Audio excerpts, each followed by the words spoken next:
कल मैंने आपको ये बता दिया था अमेरिका का स्वतंत्रता संग्राम क्या है। अगर आपने किसी ने ऑनलाइन देख लोगे तो आपको समझ में आ जाएगा, जो एक दो बच्चे हैं। तो एक बार मैं आपको फिर थोड़ा सा याद दिला रहा हूं। कल मैंने आपको एक बात ये भी बताई थी कि अमेरिका के स्वतंत्रता संग्राम की सिलेबस में डेट नहीं लिखी है। जैसे अगर कोई पूछे कि अमेरिका के स्वतंत्रता संग्राम की डेट क्या है, 4 जुलाई 1776। अमेरिका किस दिन स्वतंत्र हुआ? 4 जुलाई। और पहले सब सेटल हो जाओ तो थोड़ा इधर हो जाके। हाँ, मैंने कल आपको एक बात बता दी थी कि इंग्लैंड एक द्वीप है। इंग्लैंड एक द्वीप है और महाद्वीप पे शासन करता है। आप सोचो ना, इंग्लैंड का मानसिक स्तर कितना होगा। इंग्लैंड एक छोटा सा द्वीप है जो भारतीय उपमहाद्वीप पे शासन करता है। इंग्लैंड एक छोटा सा द्वीप है जो अमेरिका के जैसे महाद्वीप पे शासन करता है। इंग्लैंड एक ऐसा द्वीप है जिसने सूती वस्त्र का उत्पादन करने वाले देश जिसने सूती वस्त्र का उत्पादन करने वाले देश भारत को सूती वस्त्र का आयातक बना दिया। इंग्लैंड वो एक देश है जिसने यूरोप के इतिहास को विश्व का इतिहास बना दिया। आप उसकी इंग्लैंड की, कल मैंने क्या बताया, इंग्लैंड की लोगों की महत्वाकांक्षा। अपनी कोई महत्वाकांक्षा नहीं है। हमारी महत्वाकांक्षा ये 9 से 5 की नौकरी मिल जाए। 9 से 5 की नौकरी करने वाले कुछ नहीं बदल पाएंगे, क्योंकि वो तो 9 बजे नौकरी पे जाएंगे, शाम को 5 बजे आएंगे। फिर बच्चे चिल्लाएंगे पप्पा। तो वो समाज के लिए इंग्लैंड कोई 9 से 5 की नौकरी करने वाला देश नहीं। अमेरिका कोई 9 से 5 की नौकरी करने वाला देश नहीं। और जिसने 9 से 5 की नौकरी करी है उसने समाज को नहीं बदला है। समाज को उन्होंने ही बदला है जिनकी 9 से 5 की नौकरी नहीं लगी है। अब मेरी बात को सुनो। इंग्लैंड को इस पृष्ठभूमि में देखो कि इंग्लैंड वो द्वीप है जिसने महाद्वीपों पे शासन किया। इंग्लैंड वो द्वीप है जिसने उपमहाद्वीप पे शासन किया। भारत के आगे क्या है इंग्लैंड यार? हम हर साल इंग्लैंड पैदा कर देते हैं। 2 साल में ऑस्ट्रेलिया बना देते हैं हम। 10 साल में ब्राजील बना देते हैं। हम वो देश हैं, लेकिन हम लोग सोच से वो देश नहीं है। तो इंग्लैंड सोच से वो देश था, क्योंकि इंग्लैंड उस समय धर्म से मुक्त था। इंग्लैंड ने अपने आप को चर्च से मुक्त कर लिया। तार्किक सोच आ गई। चर्च एंग्लिकनवाद में पढ़ा चुका हूं, आपको बार बार नहीं बताना मुझे। तो अब अगर कोई पूछेगा अमेरिका का स्वतंत्रता संग्राम क्या है, 15 शब्दों में मैंने कल बताया था। मैंने हर डेफिनेशन 15 शब्दों में बताई। मैंने आपको एक बात बताई थी कि 16वीं शताब्दी में भावेश एक नई परंपरा शुरू हुई, वाणिज्यवाद। वाणिज्यवाद क्या था? धन का। और वाणिज्यवाद में सबसे आगे देश निकल गया इंग्लैंड। अगर कोई 15 शब्दों में पूछे, मैंने तो 5 शब्दों में अमेरिका की क्रांति लिखा दी थी। वाणिज्यवाद के खिलाफ प्रतिक्रिया, धन कमाने की लालसा, वाणिज्यवाद। फिर मैंने बता दिया था 13 अमेरिकी उपनिवेश। करूं बेटा, इंग्लैंड ने 13 उपनिवेश स्थापित कर दिए वहां पे। जैसे मैंने कल लिखाए थे, Georgia, new Carolina, south Carolina, new England. 13 उपनिवेश थे, 13 राज्य थे वहां पे। जैसे आज अमेरिका 50 राज्यों का गठबंधन है, संघात्मक व्यवस्था का सर्वश्रेष्ठ उदाहरण है। हम लोग संघात्मक हैं, लेकिन हम क्वासी फेडरल हैं, अर्ध संघात्मक हैं। कभी कभार राज्य हावी हो जाता है, कभी कभार केंद्र हावी हो जाता है। लेकिन अमेरिका पूरी तरह संघात्मक का है। अमेरिका ने भी कई गृह युद्ध लड़े हैं। इस स्वतंत्र होने के बाद अमेरिका ने गृह युद्ध लड़े, और इन गृह युद्धों को समाप्त करेगा अब्राहम लिंकन। हमारे यहां भी आजादी के बाद गृह युद्ध था। कश्मीर की समस्या थी, हैदराबाद की समस्या थी, जूनागढ़ की समस्या थी, आंध्र प्रदेश की समस्या थी, गुजरात की भाषा के आधार पे। तो मैंने क्या कहा था कि अमेरिका की क्रांति 15 शब्दों में क्या? 13 अमेरिकी उपनिवेशों का इंग्लैंड की आर्थिक और प्रशासनिक अमेरिका की क्रांति क्या है? 13 अमेरिकी उपनिवेशों का इंग्लैंड की आर्थिक और प्रशासनिक नीतियों के खिलाफ विद्रोह। अगर कोई पूछ ले 1857 की क्रांति क्या है? इंग्लैंड की प्रशासनिक, आर्थिक, सामाजिक, राजनीतिक नीतियों के खिलाफ विद्रोह। अब क्वेश्चन ऐसे ही स्टार्ट करने, मैं कल लिखा के चला गया हूं। फिर मैंने आपको बता दिया था 1600 में ईस्ट इंडिया कंपनी की स्थापना हुई। इंग्लैंड ने एक नए तरीके के वाणिज्यवाद की शुरुआत करी। जेम्स टाउन में पहली बस्ती बनाई गई, धीरे धीरे 13 बस्तियां बना ली, और इन 13 बस्तियों में भी सर्वाधिक संख्या के लोग कहां के थे? इंग्लैंड के। क्योंकि मैंने आपको बताया नए विचार के लोग ही नई विचारधारा लाते हैं। कैदियों से बोला गया या तो पूरी जिंदगी जेल में सड़ो या अमेरिका चले जाओ। उन्होंने अमेरिका जाना पसंद करा। बहुसांस्कृतिक समाज था वहां का, यानी अपन ने फ्रांसीसी, डच, पुर्तगाली, स्पेन, अमेरिकी, सारे लोग थे वहां। निग्रो भी प्रजाति है। बहुसांस्कृतिक समाज था।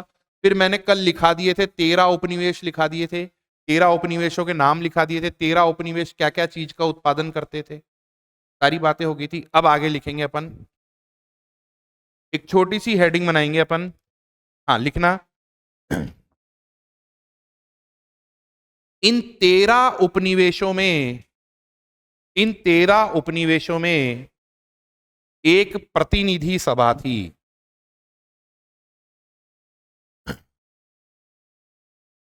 इन 13 उपनिवेशों में एक प्रतिनिधि सभा थी, जिसे हाउस ऑफ बुर्गेसेस, जिसे हाउस ऑफ बुर्गेसेस कहते थे।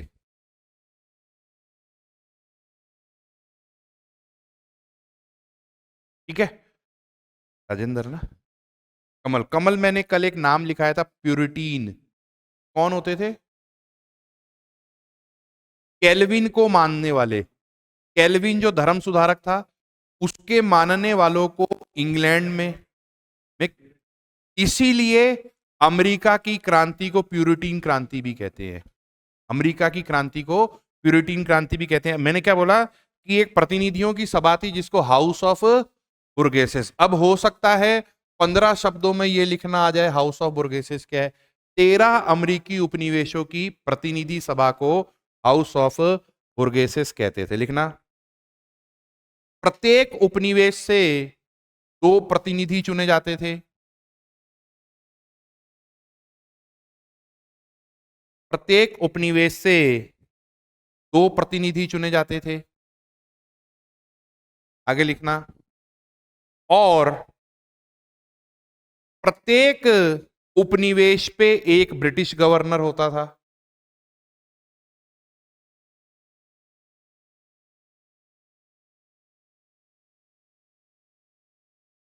हाँ बबीता बेटा, बात समझ गए?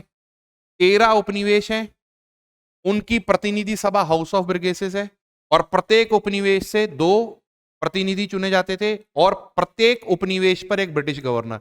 ऐसे ही भारत में था, 11 प्रांतों पे गवर्नर जनरल, और प्रत्येक प्रांत का एक गवर्नर। 1857 की क्रांति के बाद गवर्नर जनरल का पद कहलाया वॉइस रॉय, क्योंकि voice of Elizabeth, voice Roy, voice बन गया वो एलिजाबेथ की भारत में, इसीलिए वो वॉइस रॉय हो गया। फिर जैसे ही शासन समाप्त हो गया, फिर से वो पद क्या बन गया? Governor general. समझ गए ना बात को? वॉइस रॉय। अब ध्यान से सुनना, हमने क्या पढ़ा कि 13 प्रतिनिधियों की एक सभा थी जिसमें 2 प्रतिनिधि थे और प्रत्येक पर एक गवर्नर था। मैंने आपको कल बता दिया था कि लगभग 13 बस्तियां थी। पहले इन पर कोई हस्तक्षेप नहीं होता था, करो यार जैसे चल रहा है चलने दो, कोई दिक्कत नहीं है। लेकिन अमेरिका में फ्रांस भी उपनिवेश स्थापित करना चाहता था। 2 ही देश आगे थे उपनिवेश स्थापित करने में, इंग्लैंड और फ्रांस। अमेरिका तो अपनी समस्याओं में उलझा हुआ था, और इसीलिए अमेरिका आज महाशक्ति है। इंग्लैंड और फ्रांस ने 2 महायुद्ध लड़े हैं, first world war, second world war. America ने कोई युद्ध नहीं लड़ा। कल अब हमने बात करी थी कि फ्रांस भी वहां उपनिवेश स्थापित करना चाहता है और इंग्लैंड भी वहां उपनिवेश स्थापित करना चाहता है। अब दोनों में कॉन्फ्लिक्ट होगा और वो कॉन्फ्लिक्ट का नाम है सप्तवर्षीय युद्ध।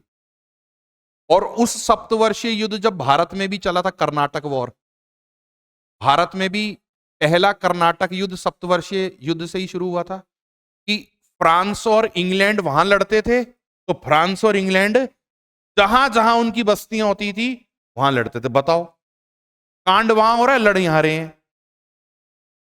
अपने देश में नहीं लड़ रहे, बदमाश कितने हैं। अपने देश में लड़ेंगे तो इकोनॉमी कमजोर हो जाएगी। लड़ रहे हैं अमेरिका में, लड़ रहे हैं भारत में, अपने यहां नहीं लड़ रहे हैं। इसीलिए मैंने क्या बताया था कि इंग्लैंड में औद्योगिक क्रांति क्यों हुई, क्योंकि इंग्लैंड ने जितने युद्ध लड़े अपने देश से बाहर। तो जैसे ही ये सप्तवर्षीय युद्ध हुआ, 7 सालों तक चला, फ्रांस हार गया, इंग्लैंड जीत गया। लेकिन उस युद्ध में खर्चा बहुत हो गया। अब खर्चा तो गुलाम ही निकालेंगे, और गुलाम कौन है? अमेरिका। तो शोषण उन्हीं का ही करेंगे। जैसे ही सप्तवर्षीय युद्ध के बाद नीतियां कठोर हुई और इंग्लैंड का विरोध शुरू हो गया। लिखेगा, सप्तवर्षीय युद्ध के बाद में, सप्तवर्षीय युद्ध का टाइम पीरियड है 1756 से 63 तक। सप्तवर्षीय युद्ध के बाद में, सप्तवर्षीय युद्ध के बाद में, अभी मैं आगे पूरा डिटेल लिखाऊंगा। सप्तवर्षीय युद्ध के बाद में, सप्तवर्षीय युद्ध के बाद में इंग्लैंड ने अमेरिका पर, इंग्लैंड ने अमेरिका पर, इंग्लैंड ने अमेरिका पर नए करारोपण किए।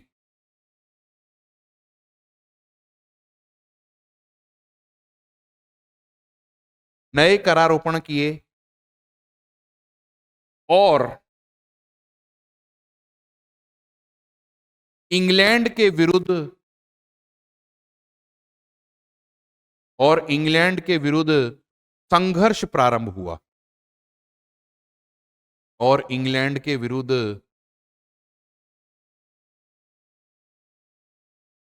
संघर्ष प्रारंभ हुआ।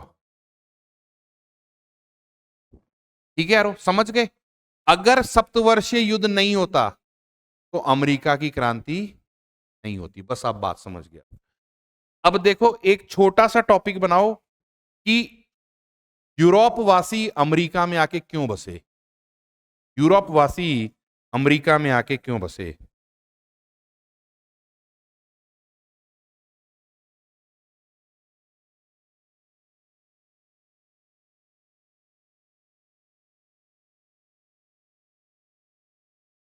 मेरा कहने का मतलब यह है कि अमेरिका में ज्यादा पब्लिक नहीं थी। वहां तो रेड इंडियंस थे जो कबीलाई जीवन जीते थे।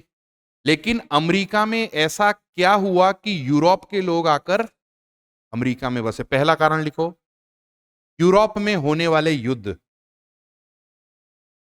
पहला कारण हो गया क्यों बसे अमेरिका में आके, यूरोप में होने वाले, यूरोप में होने वाले युद्ध। ठीक है, धर्म युद्ध चल रहे हैं।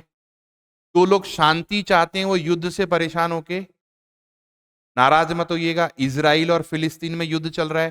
जिन लोगों को शांति चाहिए वो फिलिस्तीन से पलायन कर गए। तो पहला कारण हो गया यूरोप में होने वाले युद्धों के कारण। दूसरा कारण लिखना, युद्ध के कारण, युद्ध के कारण गरीब और दास बेच दिए जाते थे। युद्ध के कारण गरीब और दास बेच दिए जाते थे। अब उनको पता है हम बेच दिए जाएंगे, तो मुक्ति की तलाश में अमेरिका आए। ब्रैकेट में लिखना, मुक्ति की खोज में अमेरिका आए। मुक्ति की खोज में अमेरिका आए।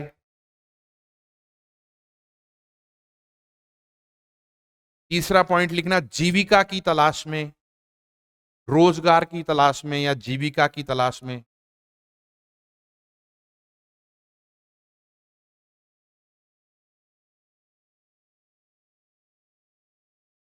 जीविका की तलाश में, आगे लिखना। ये पॉइंट समझ गया? मैंने कल क्या लिखाया था?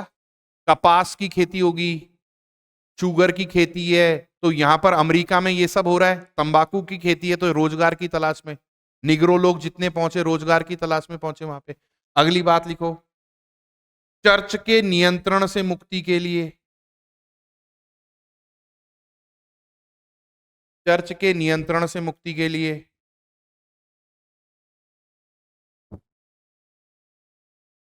आगे लिखना, यूरोप के कैदियों को विकल्प दिया गया। अगली बात लिखेंगे, यूरोप के कैदियों को विकल्प दिया गया।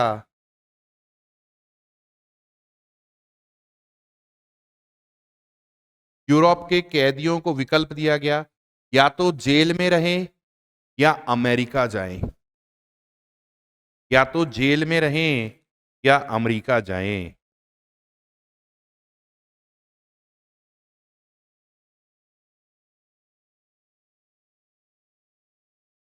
ठीक है, लिखना, इन कारणों से, इन कारणों से अमेरिका में, अमेरिका में एक बहुसंस्कृति, एक बहुसांस्कृतिक समाज का निर्माण हुआ।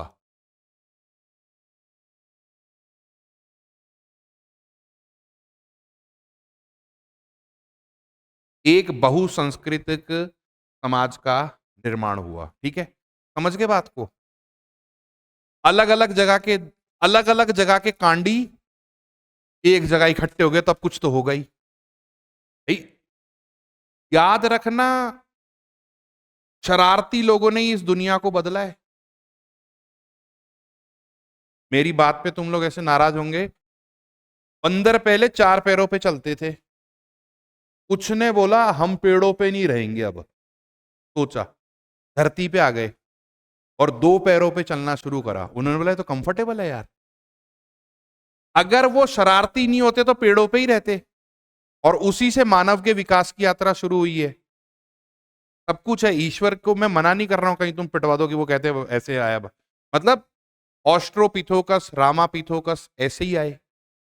तो अमेरिका में भी शरारती लोगों का जमवाड़ा हो गया है, बहुत सांस्कृतिक समाज इकट्ठा हो गया, तो अब तो कुछ ना कुछ विस्फोट होना ही है। अब पहला लिखो, अमेरिकी स्वतंत्रता संग्राम के कारण।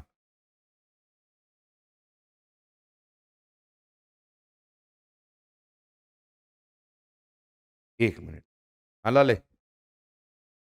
अरे यार अब तो पढ़ा रहा हूं, अब तो लेट आऊंगा, 4-5 बजे बाद खाना खा। वैसे भी क्वालिटी एजुकेशन वाले बंधुआ मजदूर बुलाते हैं जयपुर से, खाना चाहे क्या पढ़ा तो पैसे दे रहे हैं ना तेरे को, लास्ट में वो भी नहीं देते हैं, कई बार तो भूल जाते हैं देवेंद्र सर कौन है। अच्छा, अब मेरा पहला पॉइंट है, अगर 1857 की क्रांति में भी सेट कर सकते हो, इंग्लैंड के प्रति सद्भावना का अभाव। इंग्लैंड के प्रति 1857 की क्रांति हुई, जिस भी वर्ग ने क्रांति करी वो इंग्लैंड के प्रति सद्भावना, तो पहला पॉइंट लिखेगा इस क्रांति का। मैं सारे आपको एनसीईआरटी के हिसाब से ही लिखा रहा हूं पॉइंट। इंग्लैंड के प्रति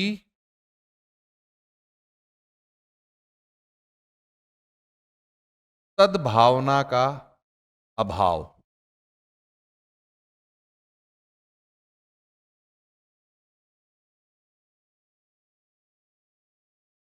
अब क्या नाम है, अंकिता बेटा क्या लिख सकती है इसमें?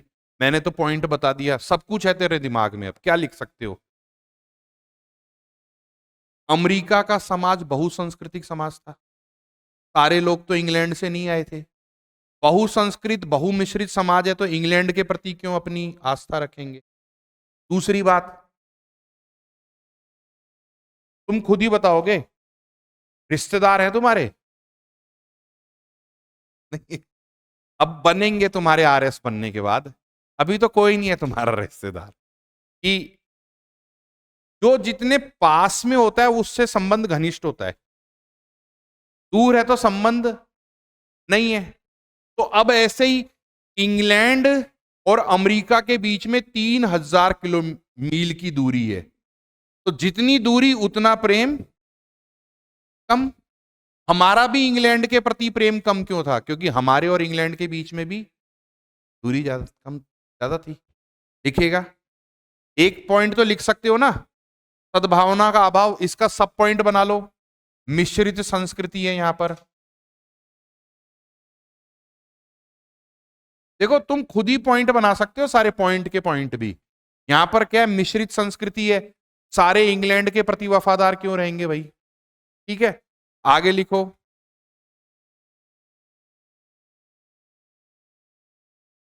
इंग्लैंड और अमेरिका के बीच में दूरी होना,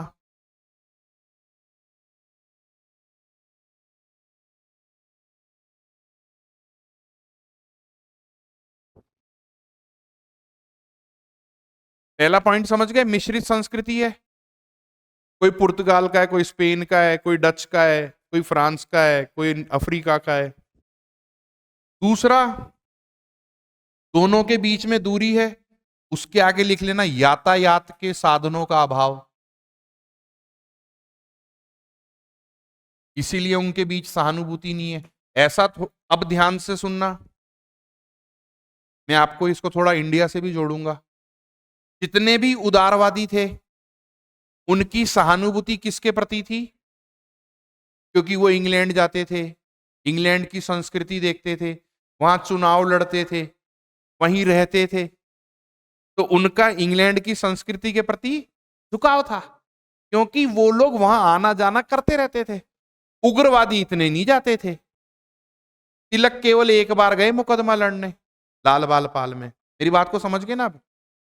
तो अब दूसरी बात क्या होगी? मिश्रित संस्कृति है, यातायात के साधनों का अभाव है। अगली बात लिखना, क्यों सद्भावना नहीं है?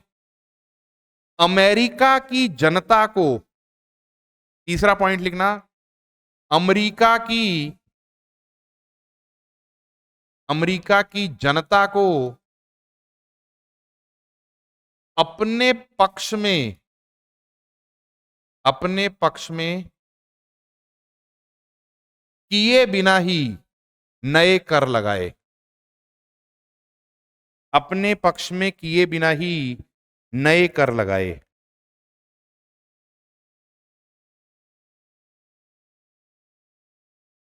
बात समझ गया? नया कर लगाना है, पहले अमेरिका की जनता को समझाते बुझाते, फिर नया टैक्स लगाते। कैसे? हमारे बजट में पहले आता है टैक्स, जनता की भावना को बताते हैं कि नया कर लगने वाला है, नई चीज आने वाली है। अब ध्यान से सुनना, 1857 की क्रांति इसलिए हुई क्योंकि लोगों को गोद लेने की प्रथा समाप्त कर दी। अगर यही नीति को पहले समझा देते तो कई लोग शायद विद्रोह। अब ये लाइन को आप अपने भारत में भी यूज करना कि जनता को अपने पक्ष में किए बिना ही ब्रिटिश सरकार भारत में नए कानूनों को, सामाजिक आर्थिक प्रशासनिक कानूनों को ले आती थी। पहले लोगों से बात करती कि हम सती प्रथा बंद करेंगे, लेकिन बिना लोगों से बात किए ही 1828 में सती प्रथा। तो अब आप इस पॉइंट को कनेक्ट कर लोगे। तो अब इन सब बातों के कारण इंग्लैंड का अमेरिका में कोई प्रेमी नहीं था। यहां तो प्रेमी थे जमींदार, 562 देसी रियासतें, ब्रिटिश सेना में 75,000 सैनिक, ये तो प्रेमी थे इनके। अगली बात लिखो, ये बातें लिख ली सारी, आगे लिखना। अमेरिका में दो पार्टियां सक्रिय थी, कंट्री पार्टी और जेंटलमैन पार्टी।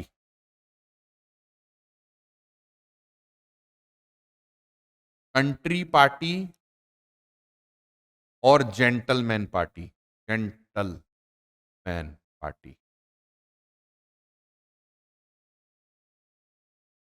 ठीक है ना। और ध्यान से सुनना, मेरा 15 शब्दों में पूछ सकते हैं कि अमेरिका की दो पार्टियों के नाम बताओ, कंट्री पार्टी, और दोनों पार्टियां इंग्लैंड के खिलाफ हैं। और भारत में समस्या क्या है? भारत में है उदारवादी, वो इंग्लैंड के। बस अब आप बात को समझ गए। तो क्रांति, हमको आजादी मिलेगी कैसे? वहां दो पार्टी हैं, दोनों इंग्लैंड के खिलाफ है। यहां जो पार्टी है कांग्रेस के उदारवादी, वो पहले अंग्रेजों के पक्ष में है। अगला पॉइंट बनाओ क्रांति का, राष्ट्रीयता की भावना का विकास होना।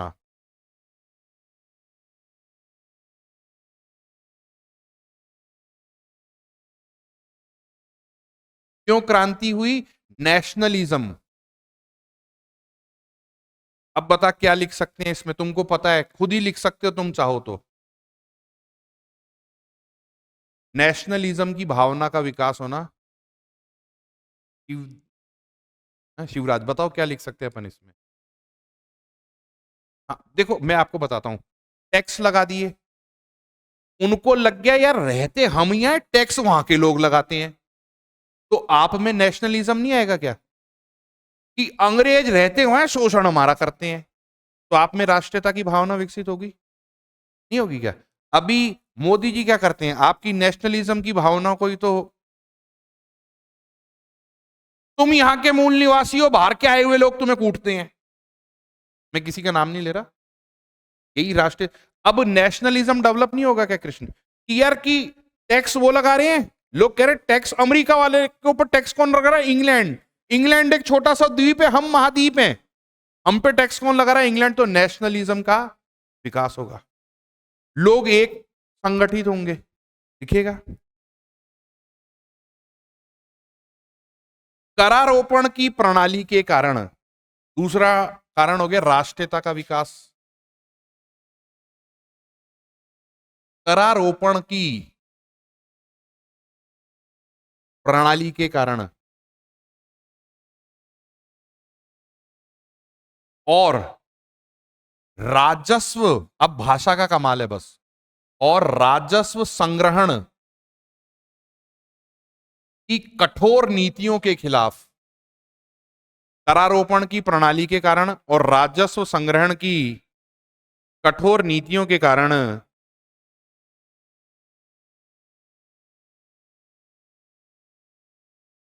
आप लोग इसको किस भाषा में लिखते, मैं इसको कैसे लिखा रहा हूं? मैंने क्या लिखा? करारोपण प्रणाली के कारण, राजस्व संग्रहण की नीतियों के कारण। अब सुनना अगली लाइन, स्वच्छंद अमेरिकी वासियों को, स्वच्छंद विचारधारा। हम लोग कैसे थे? स्वच्छंद थे पहले यार, अमेरिका ने हम पे दबाव बना दिया, तो हमको एक दिन छटपटाहट हुई और हमने क्रांति कर दिया 1857 की। लिखना, करारोपण के कारण स्वच्छंद, फ्रीडम,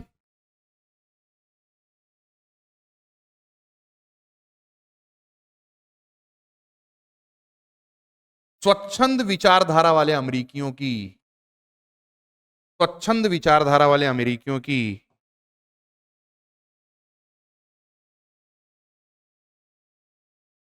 भावना को आघात लगा, आघात लगा, जिसने उनमें एकता का विकास किया,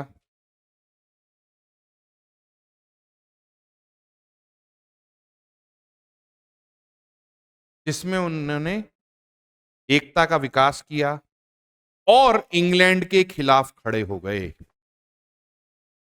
और इंग्लैंड के खिलाफ खड़े हो गए, और इंग्लैंड के खिलाफ खड़े हुए। यही भारत में हुआ एक दिन, क्रांति, इंग्लैंड के खिलाफ खड़े हो गए, उनके शोषण के खिलाफ खड़े हो गए। अब तीसरा पॉइंट लिखिएगा, तीसरा पॉइंट बनाइएगा। अब ध्यान से सुनना, जब अमेरिका का स्वतंत्रता संग्राम हुआ, उसकी पहली डिमांड क्या थी बताओ? मैं कल पढ़ा के गया था,